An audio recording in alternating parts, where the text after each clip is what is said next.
Walter Blue for Michael Rothenberg. The quote from Bob Rosenthal, Allen Ginsberg's secretary. All poets write about death.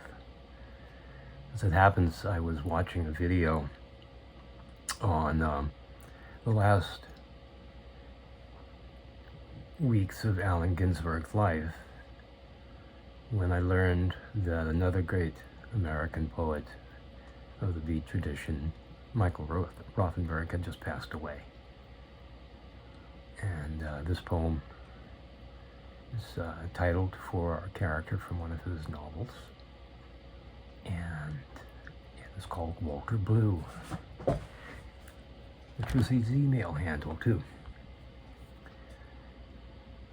So I sit and listen and see you as if you were really there, but you weren't.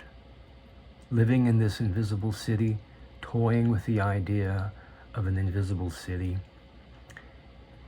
an international community of poets, as if we were sitting on a bench in a park where young people run free, who can't see the two old men just sitting there, minds aglow, but their hands cold. The invisible city exists alongside the real, in the lap of the visible, just like you and I, looking at our hands, not at each other, but we're talking. I was just thinking of you, and now I hear I'll never see you again.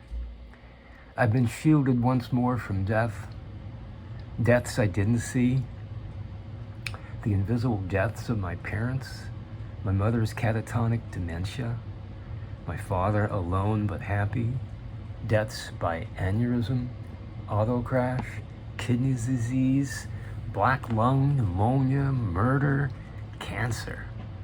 If it is true that a successful poet who lives a long life writes more and more about death than you had your turn. But no one has to be successful to die. So I know I'm going to write about death whether I'm good at it or not. And 71 is not very old to die, Michael. You had more to give. Farewell, Michael, struggling with anger. Farewell, Michael, cooling arguments online. Farewell, Michael, with your hand gripping my hand. Farewell, Michael. Was somebody there to invite your soul to paradise or another incarnation where this life's imperfections can be knocked off your human shape? And will you remain settle into earth and water, go to ground? Your soul, if there is such a thing as soul, now enters the wind tunnel to be taken on its way. Grief echoes in large houses, full of empty rooms, in the house where Terri wakes up daily, now alone, speaking to no one until she's ready. Which way was your head turned, Michael? Where were your hands? What last words did you hear? Who spoke to you? And did you know when you closed your eyes for the last time who loved you?